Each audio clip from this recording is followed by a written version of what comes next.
vamos a hablar de gatillo fácil. Esto, que es el uso injustificado del arma de fuego por parte de la policía, sucede en Argentina una vez cada 28 horas. Según la Correpi, la organización que más investiga este tema, solo el 5% de los policías acusados está condenado. ¿Qué pasa con el otro 95%? ¿Por qué es tan difícil condenar a un policía en un caso de gatillo fácil? Sobre esto te vamos a hablar en el informe de hoy de Sin Agenda, en el que además vas a escuchar la voz de las víctimas. Vas a escuchar a Carla Lacorte, a quien le dispararon en la cintura y quedó en silla de ruedas. Además, vamos a ir a la fatídica calle Madero, en Del Viso, con Antonio Espasa, a quien mataron a su mujer, una bala policial, y nunca más se hizo justicia. Míralo. La policía forma parte de la corrupción. Yo volví a la facultad, me dispararon, el disparo fue muy certero, fue un matar. Investigaciones complejas por todos los intereses que están en juego. Yo lo que veo es la impunidad.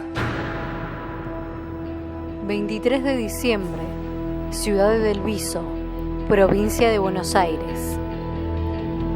Un policía le dispara al corazón a la vendedora ambulante Sonia Colman y muere instantáneamente. Y durante muchísimo tiempo no podía ni pasar. Es más, no volví nunca más a trabajar a este semáforo. Realmente mucha tristeza, mucho dolor y bueno, y mucha conmoción, ¿no? Antonio Espasa es el marido de Sonia Colman. 7 años después del asesinato, volvió a la fatídica calle Madero, donde su mujer trabajaba como vendedora ambulante cuando el policía le disparó. Dice que Valentín Gómez, siempre perseguido por un patrullero de acá de la comisaría tercera de Del Viso. Sí. Cuando viene el patrullero, persiguiendo al auto de los ladrones, sí, viene otro, del cual se baja el oficial Oscar Alberto Benítez, sí, y desde acá, en esta posición, flexionando las piernas, realiza un disparo con una escopeta 1270, conocida como Itaca, con munición de guerra. Este tipo de armas dispara 9 proyectiles a la vez, que al pasar los 20 metros se abren en un radio de 8, llevándose por delante todo lo que encuentre.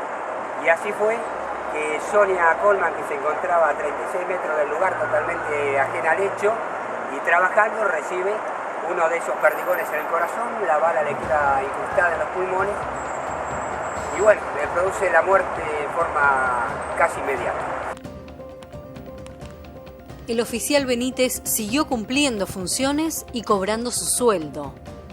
A partir del asesinato de Sonia, la familia de Colman comenzó una verdadera odisea para pedir justicia. Una vez que Benítez asesina a Sonia, nadie le pregunta nada, se va tranquilo a su casa, festeja la Navidad con su familia, mientras que nosotros velamos a Sonia el 24 de diciembre por la noche, la enterramos el 25 en plena Navidad en horas de la mañana en el cementerio de Derqui. Tengo así las imágenes de mía llegando al hospital, del médico diciéndome que había llegado sin vida y de mi mamá, mi amor.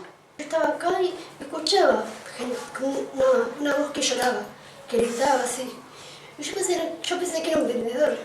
Y cuando vi la puerta era mi papá que estaba llorando y yo no sabía qué es lo que pasaba. Y justo había un patrullero. Y mi papá decía, me la asesinaron ustedes, decía mi papá. Y yo no entendía nada. Recuerdo que ese día la saludé un sábado a la mañana cuando me iba. Y incluso el sábado habíamos hablado por el hecho de que íbamos a cocinar para Navidad. Solo el 5% de los policías acusados de gatillo fácil reciben una condena. La familia Colman impulsó la causa contra Benítez durante 5 años para que el oficial que disparó de forma injustificada sea condenado con prisión efectiva. Hasta el final.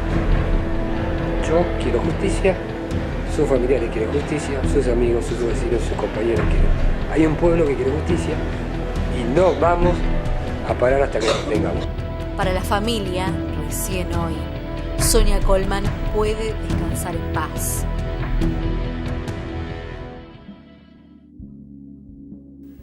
La que vive el horror en primera persona, en cambio, es Carla Lacorte. A ella le disparó la policía cuando estaba esperando el colectivo en la localidad de Quilmes. La bala pasó a medio centímetro de su corazón. Hoy vive para contarlo, pero desde una silla de ruedas. Me palpaban de armas y me decían justamente vos estabas con los chorros. Y después, bueno, tuve que tratar de hacer que me trasladen de la forma humanamente posible, porque me querían trasladar tironeándome de la ropa, querían quitarme los libros de la facultad. Así que exactamente más o menos acá, en este lugar caí al piso, caí boca abajo y bueno, intentaba incorporarme desde acá. Trataba de levantarme, pero bueno, ya no podía. Y ahí enfrente había una pizzería donde el muchacho que estaba con el delivery quería esquivar los balazos que venían de atrás. Así que bueno, ese fue el cortito recorrido que hice el 1 de junio del 2001, que quería ir a cenar con mi marido y terminé siendo víctima de un caso de gatillo fácil. Los casos de Sonia Colman y de Carla Lacorte son solo 2 de los 3.500 de gatillo fácil que se registraron en Argentina desde el regreso a la democracia. El más emblemático fue el asesinato de Walter Bulacio, el joven que fue torturado hasta la muerte por efectivos de la comisaría 35 después de ser detenido de manera ilegal. Otro caso muy emblemático es el de Fernando Carrera, quien manejaba por Pompeya cuando 18 disparos por parte de la policía lo dejaron inconsciente y en ese estado atropelló a 3 personas.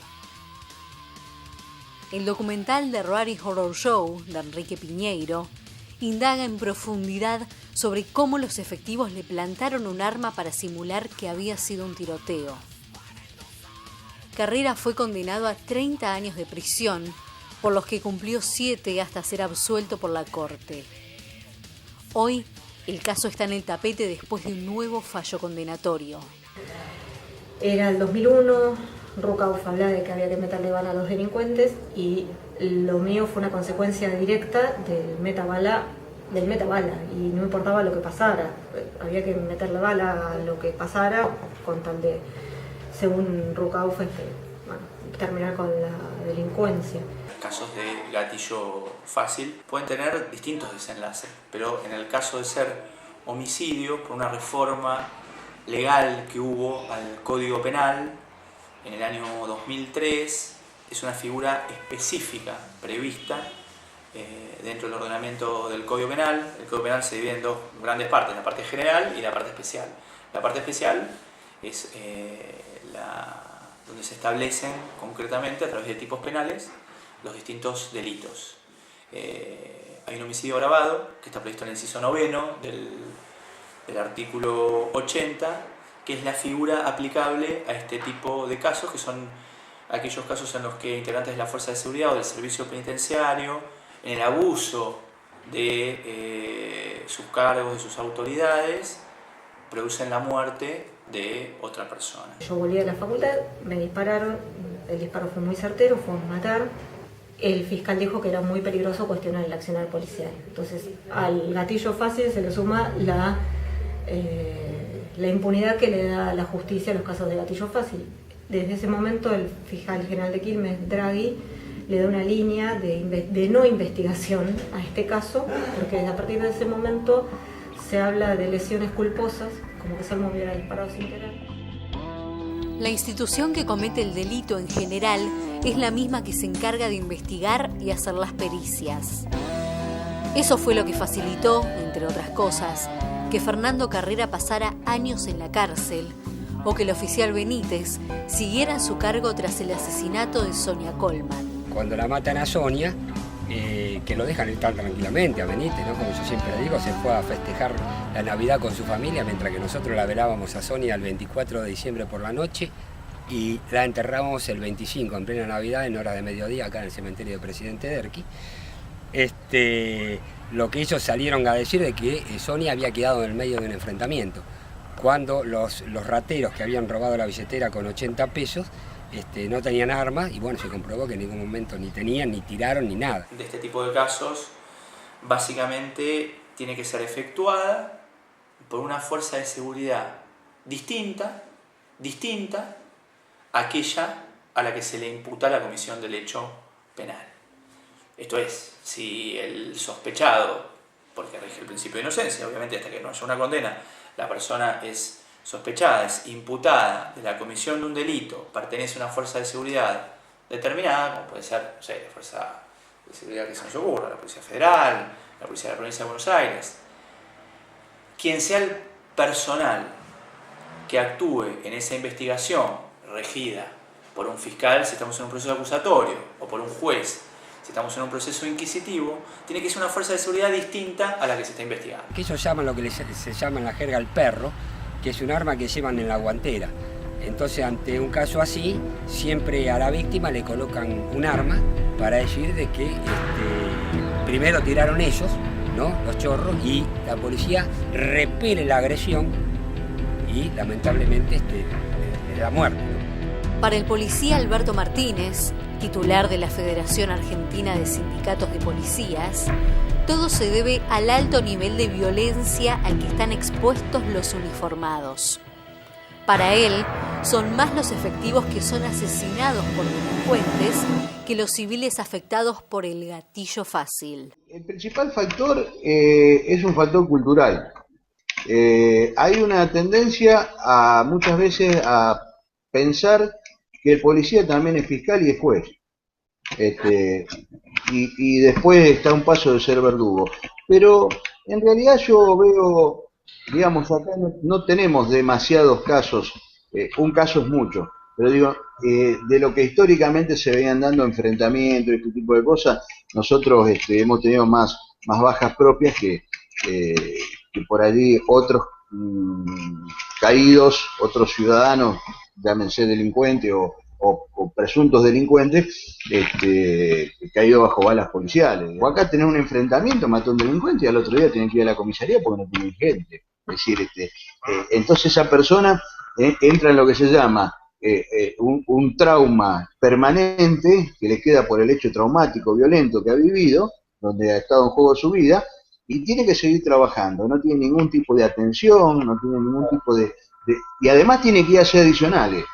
Porque si no hace adicional en el banco o en algún otro lado, no come en la casa.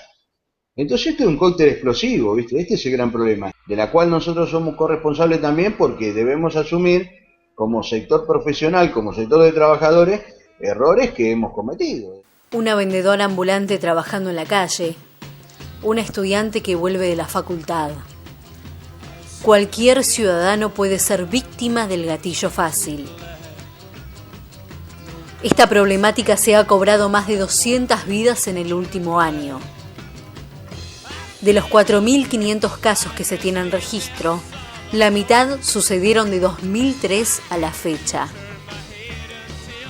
Este dato ilustra la escalada del gatillo fácil en la Argentina. Un fenómeno con mucho crecimiento, pero sin solución a la vista. Los casos de gatillo fácil no son un hecho aislado ni un error ocasional de un policía. Es un fenómeno que sucede a lo largo y a lo ancho de todo el país.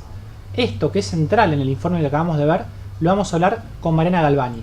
Ella es licenciada en Ciencias de la Comunicación y es doctora en Ciencias Sociales. Acaba de escribir un libro que se llama La marca de la gorra. Mariana, muchas gracias por venir. Buenas tardes. Los casos de gatillo fácil que están creciendo tanto en estos últimos años, ¿a qué se debe? ¿Por qué crecen los casos de gatillo fácil? A mí no me gusta mucho la construcción gatillo fácil, porque está como armada sobre primero, que para los policías nunca es fácil disparar, ¿sí? Es una decisión que toman, que tiene sus costos, que lo podemos hablar, y por otro lado, generalmente cuando funciona para la denuncia, yo entiendo que es un sintagma que funciona, pero también gatillo fácil habilita el pensamiento es sobre unos que se piensa el gatillo fácil, que tiene una característica, ¿no?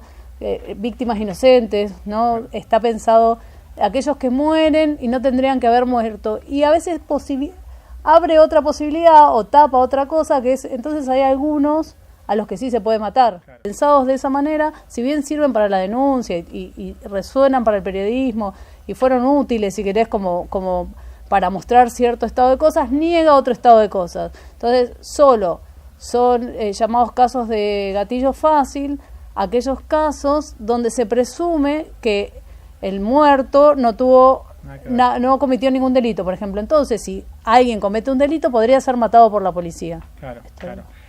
¿Cómo crees que se puede revertir un caso de gatillo fácil? Porque los policías dicen es un factor cultural, dicen que hay una serie de condiciones, dicen, por ejemplo, yo agarro a un delincuente, lo encarcelo y a las 24 horas está libre. Eso es lo que nos decía uno de los policías que veíamos recién en el informe.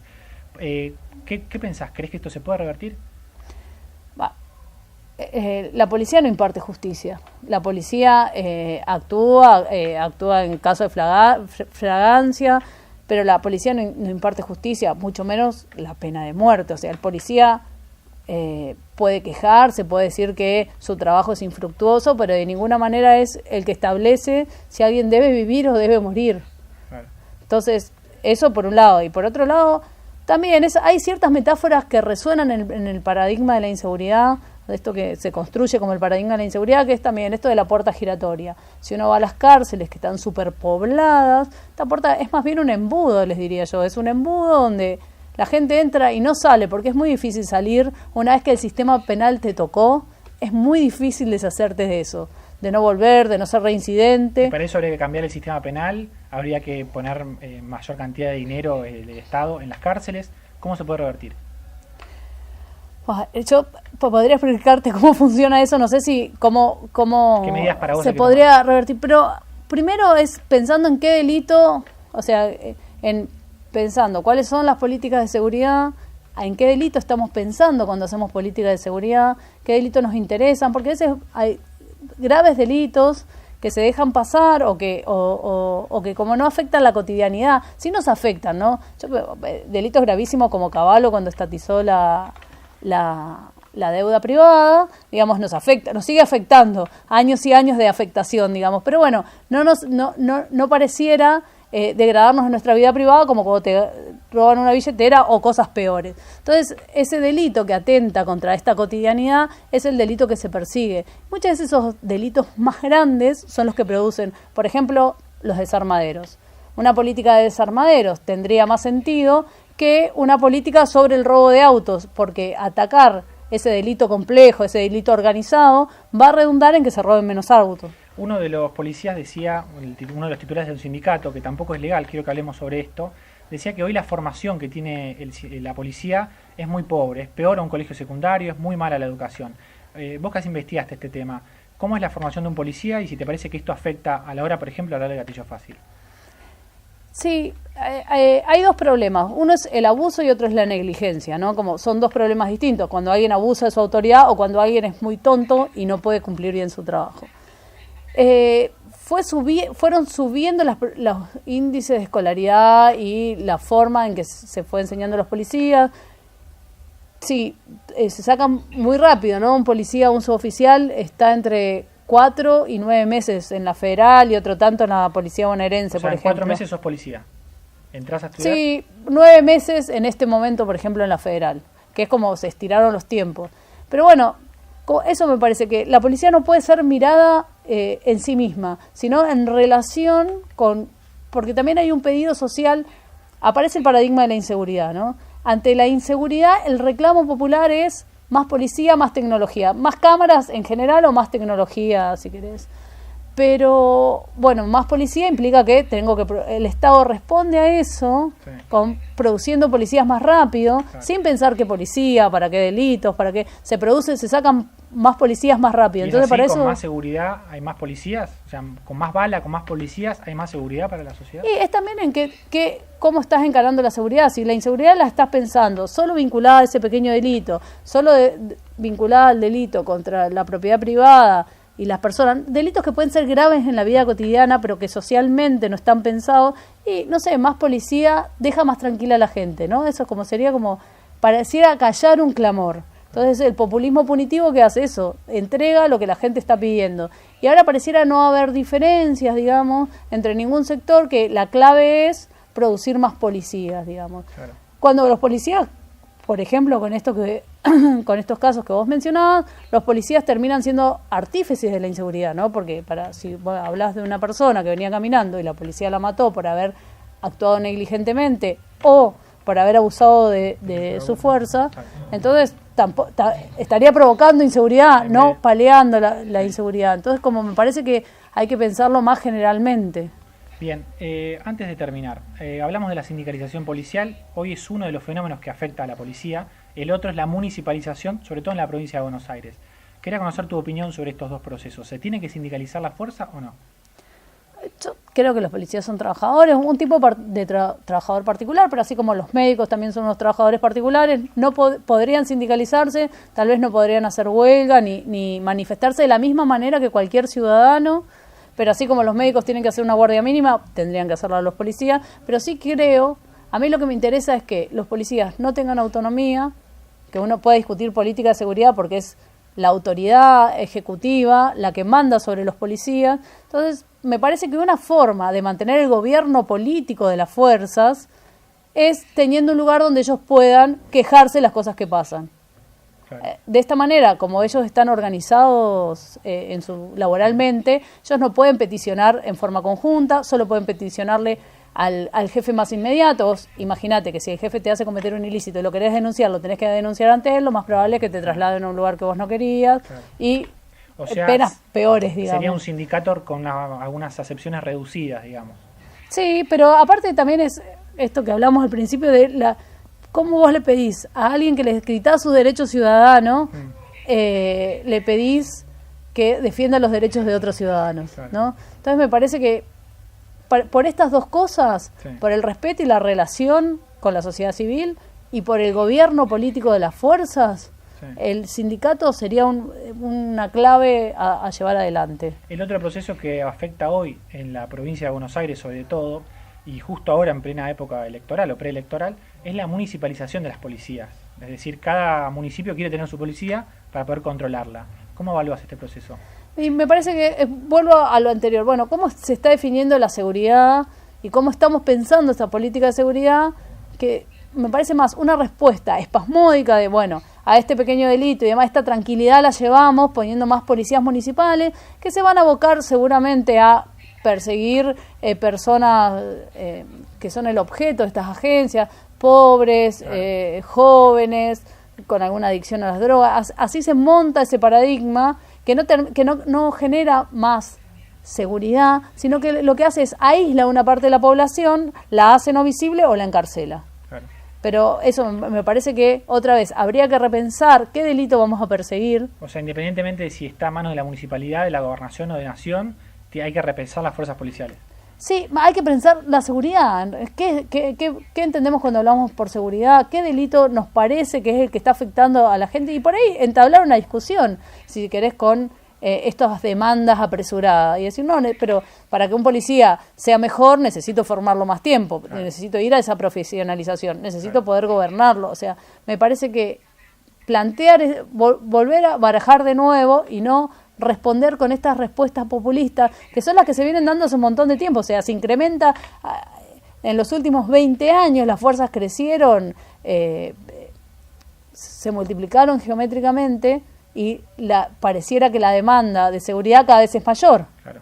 Entonces, como la respuesta, el populismo punitivo no dio resultado, o sea, claramente no dio resultado. Cada vez hay más policía en la calle y la gente no se siente cada vez más segura. Antes de despedirte, Mariana, te vamos a hacer la última pregunta, que es acerca de cómo los medios de comunicación cubren los casos de gatillo fácil. Sobre esto vamos a estar hablando en el próximo bloque con Víctor Hugo Morales, pero ahora lo que te queremos preguntar es si afecta o no afecta que se difunda siempre primero la versión policial, porque es lo que primero que llega a las redacciones, ¿no? ¿Afecta o no afecta?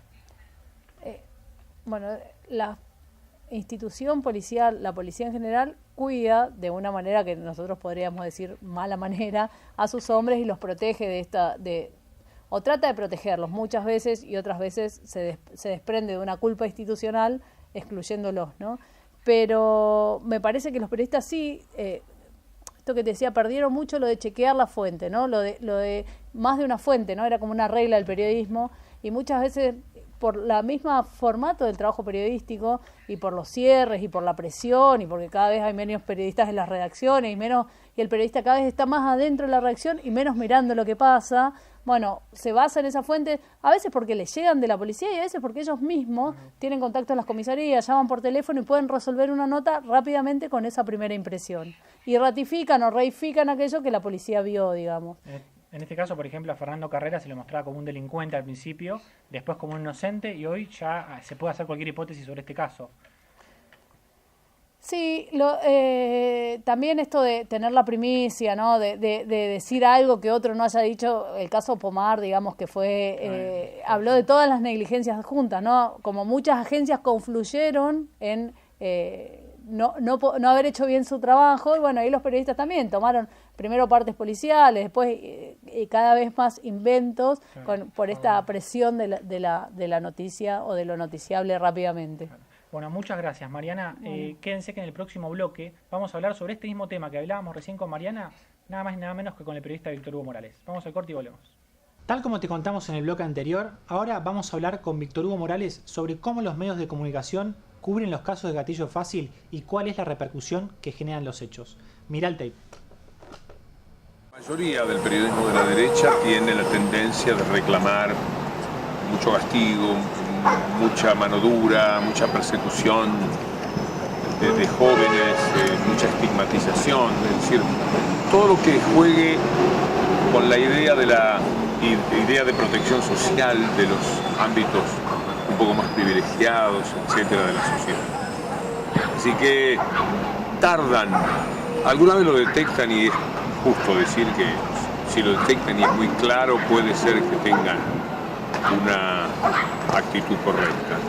Pero tardan en detectarlo porque su punto de vista siempre es lento, pensando que lo que se ha hecho es justicia y que se quiere evadir esa justicia por parte de quienes hacen declaraciones siempre defendiendo a quienes han sido víctimas del gatillo fácil, llamándole gatillo fácil a lo que ellos no tienen tanta energía para detectar que lo es. Siempre esas cosas están sujetas a investigaciones, judicialmente son muy lentas, son engorrosas, y en ese marco los medios de izquierda se manejan más por la denuncia de familiares, de amigos, de allegados, que son las víctimas de los casos de gatillo fácil, mientras que los medios de la derecha tienen una manera muy proclive yo no digo a la complicidad, pero sí a entender mejor que los otros medios, los de izquierda, lo que es el gatillo fácil. Está muy en línea en el fondo con la filosofía, con la ideología de ellos en cuanto a las cuestiones de la seguridad. En cambio, la confrontación ideológica es muy fuerte, los otros medios no, están muy atentos, muy alertas. También pueden alguna vez haber exagerado y haber creído que era gatillo fácil lo que no lo era, vaya a saber. Pero en líneas generales se entiende que el policía entrenado, el policía persiguiendo, es decir, las circunstancias de muerte de los delincuentes, ya estamos más o menos entrenados para saber con qué se corresponden, si con un caso de verdaderos enfrentamientos en el que el policía trata de hacer valer su seguridad, o si, por el contrario, es eso que llamamos gatillo fácil, es decir, la facilidad para sacarse de encima un problema. Escuchaste a las víctimas de gatillo fácil. Escuchaste a Carla Lacorte, a quien le dispararon y quedó en silla de ruedas. Escuchaste al marido de Sonia Colman, con el que fuimos a la fatídica calle Madero, a donde mataron a su mujer. También escuchaste a los especialistas, que te contaron por qué es tan difícil condenar a un policía en un caso de gatillo fácil. Ahora es momento de que te escuchemos a vos. Mandanos un mensaje en Twitter, @sinagenda, a nuestro mail contacto @sinagenda.com.ar. Todo lo vas a ver en nuestro sitio web sinagenda.com.ar. Te esperamos la semana que viene para presentarte otro tema que hoy está sin agenda.